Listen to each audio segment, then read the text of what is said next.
Okay, so welcome back to the channel. Welcome back to the T-55A build series. If you haven't already, hit that like and subscribe, hit the bell notification, and then you'll be notified of all future videos. So, off camera, we last finished where we worked on the front of the restaurant in Mogadishu, and we had this sort of XPS foam base assembled with some sandpaper for the road, a bit of a gap here. So all I did is got some sand and some groundworks, some PVA, and put that on this sort of gap that we had. The sandpaper was left in situ. We attached the shop front with the cut-tail sticks and some PVA and the step that we showed.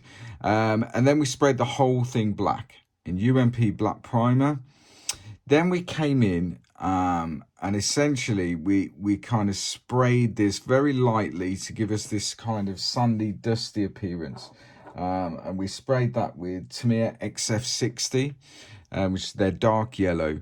And we sprayed that probably 70-30 thinned, in favor of thinner, obviously. So very, very thin. And because we got that black primer underneath, it gave us this shaded effect. Then what we did is we thinned a little bit more, so it was really thin, so probably about 80-20.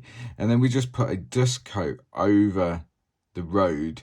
We masked this off, this line here, sprayed it with UMP white primer, and then this dust coat of the Tamiya, of the XF60, and that gives us this impression of dust on the road surface. We added the 3D printed bits. We just sort of sponge painted this one with some green to kind of give it that worn look. And then these were painted in live color, dark rust, just to give us this rusty metallic. And then all the edges have been highlighted just with a pencil to give us that metallic look. So that's that. That's where we're at with that. Then what I've done is, if we go around to the back, and it's not finished yet, is we cut out some wood veneer to kind of box off the back here. We've got that dowel in place in there, and that just gives it some more stability. And then this kind of corner piece here. We painted the cork in UMP grey primer and just miscoated some dark yellow over it to show some dust. And then on the inside, as you can see down here, we just added that paper, strips of paper, to give us this kind of fly screen or whatever it is, doorway. And then around the side and the front here is just some balsa wood to frame it up and tidy up that XPS foam base. Obviously the frame itself isn't painted yet, apart from on the inside, because we're going to struggle to get to that.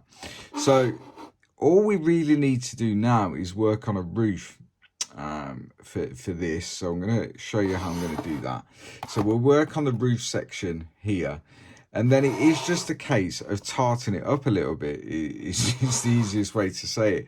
So we're going to finish off painting all the wood black, and I normally use black emulsion paint. I find that works really, really well. Just your bog standard household black emulsion, that works really, really well. And get this roof on, get it painted. I'm thinking I'm going to drape some cabling on some of the reference pictures. We've got some cable going through the air bricks, and the cable, rather than being on like a telegraph pole or electricity pole, it is just draped across rooftops. So we'll have a go at that. And then I think that's it really. So if we get the tank itself, so the tank is out the way currently, so I don't damage it. But if we get the tank itself and place it on there, it kind of gives you the idea of the look we're going for. And I think once everything's tidied up, the roof's on, it will look like I had it in my mind's eye, really. So we've got a bit of overhang there. We want that to give the idea of motion of the vehicle. But I think we're not bad. We're not bad. So that's the kind of look that we're going for with the base. So what we're going to do now is I'm going to stop waffling and talking about what I have done, and I'm going to show you how I'm going to do this roof. And we're going for sort of a corrugated panel roof, flat, which is what we've seen on the reference pictures. So yeah, we'll crack on with that, get the roof done, and then we'll be attaching it to this and adding some cabling and stuff. So yeah, see you in a minute. Okay, so we need to do the roof for the restaurant. So looking at reference pictures, corrugated sheets, whether that be steel, fiberglass, whatever, look very, very common. So that's the look we're going for. So off camera, what we've done is we've constructed a rough shape of the roof. So I've used some cardstock just for the basis, and then what we've done is we've added these corrugated cardboard pieces. So this stuff I got off Amazon. It comes in A4 sheets, and it is just corrugated paper or cardboard. And then what I did is I essentially cut out some panels, if you like, which are 40mm by 30mm, and just use PVA to arrange those onto this cardstock. So what we want to do is we want to go for a colourful, rusty, metallic finish. We want to try and achieve all of those things. So the first thing we need to do is obviously prime this. So obviously it's white, and so I think black. We're going to prime it in black first of all, and then we'll have a look at how we're going to paint these. I might end up brush painting individual panels so it's a bit more colourful, or we might go in with the airbrush. But first things first, we need to get it primed in black. So we'll be using Ultimate Modeling Products black primer. It works fine on sort of paper, cardboard, anything really. So yeah, I think we'll do that. We'll get that done, and then we'll come back and we'll decide how we're gonna paint this. We'll have a look at some reference pictures and decide what kind of color to go for, or colors, depending on the look we're after. So I'm going to get this primed, and I'll be back once that's done and dry. Okay, so we've got some color on the roof section. So it's just primed, UMP black primer, and essentially we've used 4 colors. So the gray, we've used Citadel Dawnstone. The yellow, we've used Uriel Yellow. The red, Mephiston Red. And the green, Moot Green. Just to give it a bit of variation on what we're doing. So if we look at the reference picture that's on your screen now, this is kind of an idea of the colours in these sort of areas. Although the roof is predominantly grey there, and it's got some sort of staining on it and stuff, I don't propose to go to that level, but we need to put something on these colours because they do look too stark, too bright. So that's what we need to do. So on the grey, I think what we'll go for, and this is, I'm doing this, you know, as is. I've not tested this off camera or anything like that. So I think what we're going to use, perhaps over the whole thing to start with, is we're going to use Norn Oil from Citadel with a sort of large flat brush, and see how that looks, if we need to do anything else to it. So we'll just start, we'll go in the opposite direction because we want to get all those sort of the gaps, if you like. So we'll go all over this with Norn Oil and see how it looks. So we can be quite liberal with it. We don't need to be particularly careful, and we just want to use it as a way of adding some shade and depth to these colours, like so.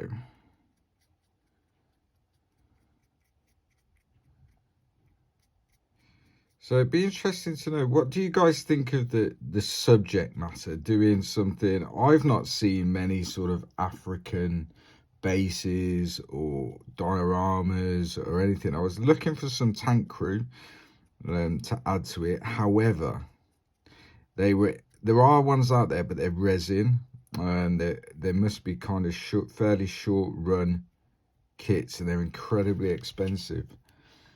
I think for 4 figures you were looking at sort of 60-70 pounds for an African Union tank crew in 35th scale, and I was just like, no, I can't really justify that. But to me, it's an interesting area. You know, there's lots of military hardware that's operational there, and lots of interesting schemes and that sort of stuff from a modeling perspective. I think it's quite interesting. So it'd be interesting to know your guys' thoughts, really, and what you think, as it's not the traditional sort of subject matter, I suppose.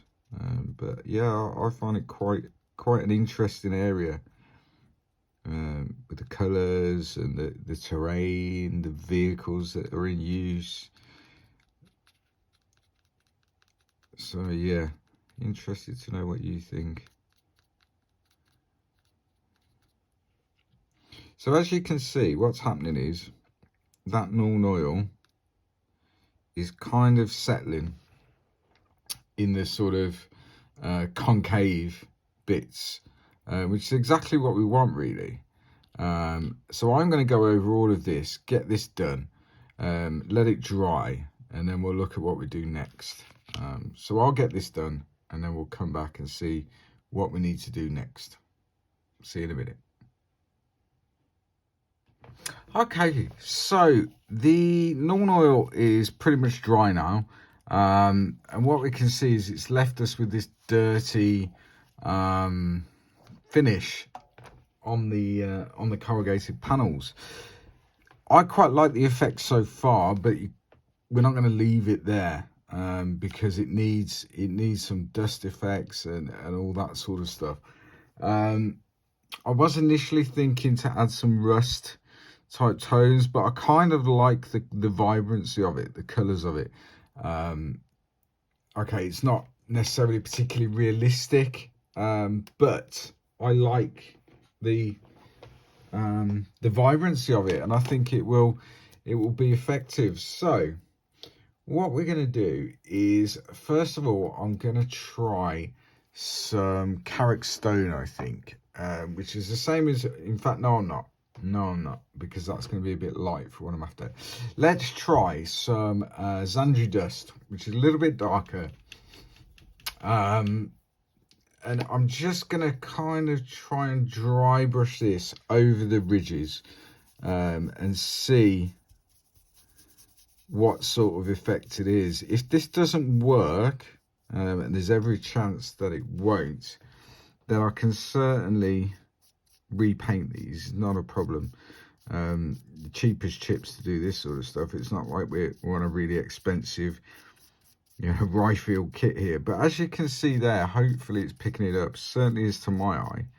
That's kind of just picking out the points of the panels, and that's kind of what I wanted to do, to kind of knock back the effect of that Norn oil. So yeah, that's kind of having the desired effect, really. It's very, very difficult on camera to show exact colors and exact effects as we're seeing them with the human eye, because it doesn't matter how good your camera is, and I don't have expensive camera equipment and all that sort of stuff, but no matter how good your camera is, nothing beats the human eye, really. So yeah, it's very, very difficult to show that effect. But if I hold that up a bit to the camera, hopefully you can see there this kind of dusty effect that we're creating. Yeah, so as I say, it's tricky. I mean, I guess the more expensive the camera, the easier it is to show this sort of thing. But I certainly don't have that sort of income or disposable income where I could go out and justify spending thousands of pounds on camera equipment to bodge some plastic models together on YouTube. I definitely can't do that. But hopefully you'll see the kind of effect that we're creating there. So what I'm going to do now, because these corrugated sheets in the main, I would imagine are going to be metal of some sort. So we want to put some sort of metal tones on there, but I don't want them to be silver. So I'm going to use some Iron Breaker, which is one of Citadel's layer paints, and again I'm going to dry brush it sparingly over the top, and try and just give that sort of impression of some sort of metallic. That's what we're going to try and do. So let's see how this goes. So again, get some of that on the brush. We'll use the same size brush, no issue with that at all. I haven't cleaned the brush, so we've got a bit of Xandri dust in there as well, and we just, not over all of it, but just over bits of the panel to give it a bit of a shine, a bit of metallic. And hopefully that's kind of working. Hopefully you can see that a little bit. Concentrate a bit more on the edges.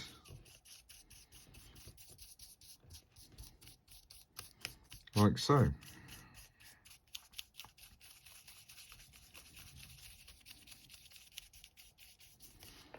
And these are all really simple techniques, you know. These are not award-winning diorama pieces. It's just to kind of frame that T-55 in the environment. These are average results from average techniques used by an average modeler. Yeah, but hopefully it gives you some idea of what you can do with fairly simple techniques. Like so. So that's given us that. And then the last colour is gonna, you guessed it, Old Faithful, the Shab T-Bone. This for me as a highlight colour, an edge highlight, is just really difficult to beat.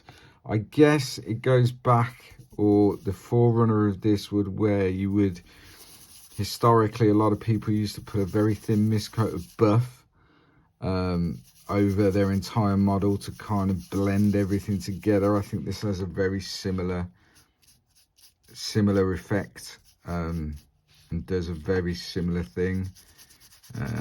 It's just a Citadel colour as opposed to a buff airbrush lightly over the entire thing. But for me, this is just, yeah, it's the way to go for sure.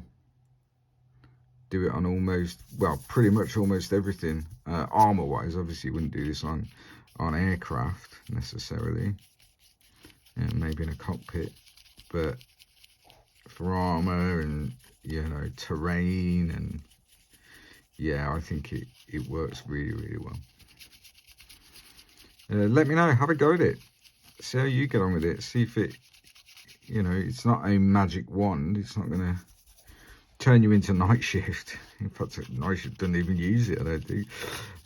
But certainly it will hopefully enhance your builds a little bit and make that kind of highlighting process that much easier.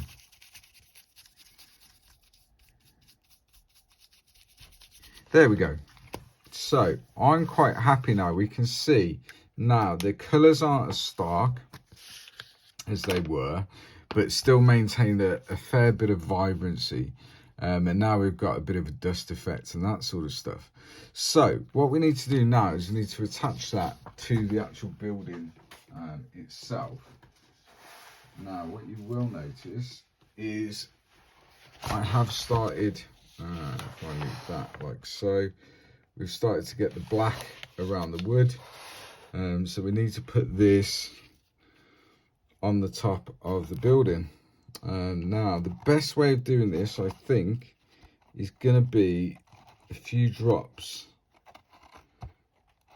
of CA glue and get it into a position where we kind of cover all the bits that we want to, like so. And yeah, just a few dabs of CA, and that should, if I move the camera like so, excuse my jolty camera work,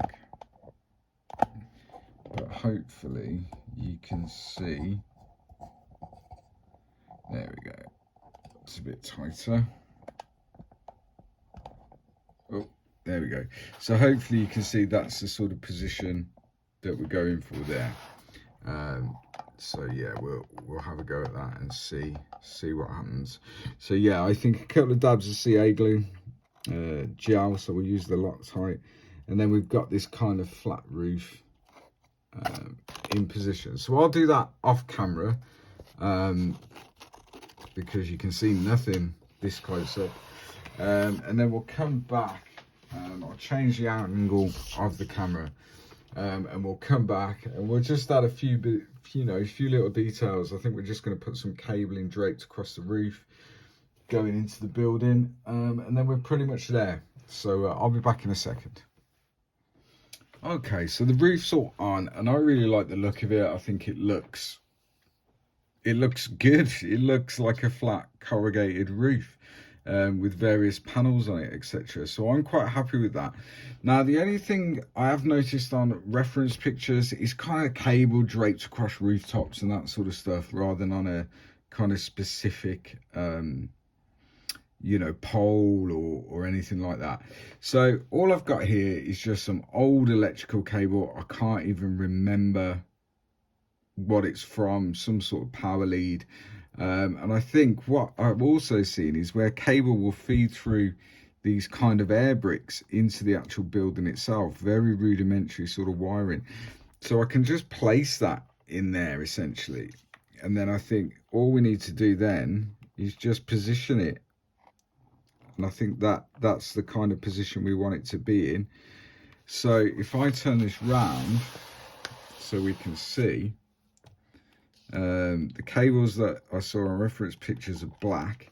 So all we're going to need is a little dab of CA glue just there, like so,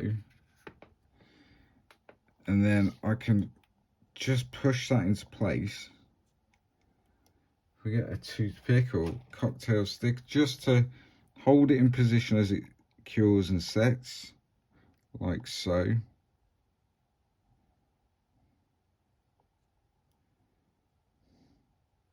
So essentially we're just gluing it into place. So that's that. Now if I take some fairly decent scissors and cut that cable there, so it's not draping over the back of the base, and I think that's kind of how I want it. It's just very sort of rudimentary, and then we can drape some more cable across the top, that's obviously running between other buildings, etc. So we just kind of find a position that we want it in. Obviously it's cable, so it's a bit malleable. You can sort of bend it into shape, and I think sort of in that sort of position. So if we go from about here on the side, in fact if we go in the corner, it will be easier to glue. If we go from like here, little dab of CA glue, and again with a toothpick we'll hold it in place as it cures. Just give yourself enough at the end to obviously cut it without damaging the roof, like so, and we'll just hold that into place. Watch our fingers, like so, and then we'll let that set, and then we'll do exactly the same on the other side. Drape it across, and we're there. The base is done. It's going to need another coat of black just around the outsides, I think, just to unify that. but it is as simple as that, and I think it looks very, very effective. So yeah, I'm quite happy with that. What I'll do is I'll put some still images up of the base, and then I'll put some still images up of the tank on the base, which is the whole point of it really. And yeah, we're kind of there pretty much. So thank you very much for watching. If you've gone through the whole series, thank you very much. I hope you've kind of gained some ideas, gained some inspiration, all that sort of stuff. Please hit the like and subscribe. Leave a comment. Let me know what you think.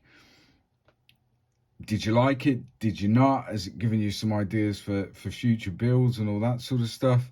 But yeah, let me know. The next build series is going to be an aircraft, of which we haven't decided yet, but it will be an aircraft of some sort, to try and show that, you know, you can't do an aircraft in this way. And I'm not really an aircraft builder, so it'll certainly test me, and hopefully, you know, we'll turn something semi-decent out at the end of it. But for now, as always, stay safe, happy hobbying, thanks for watching, bye bye.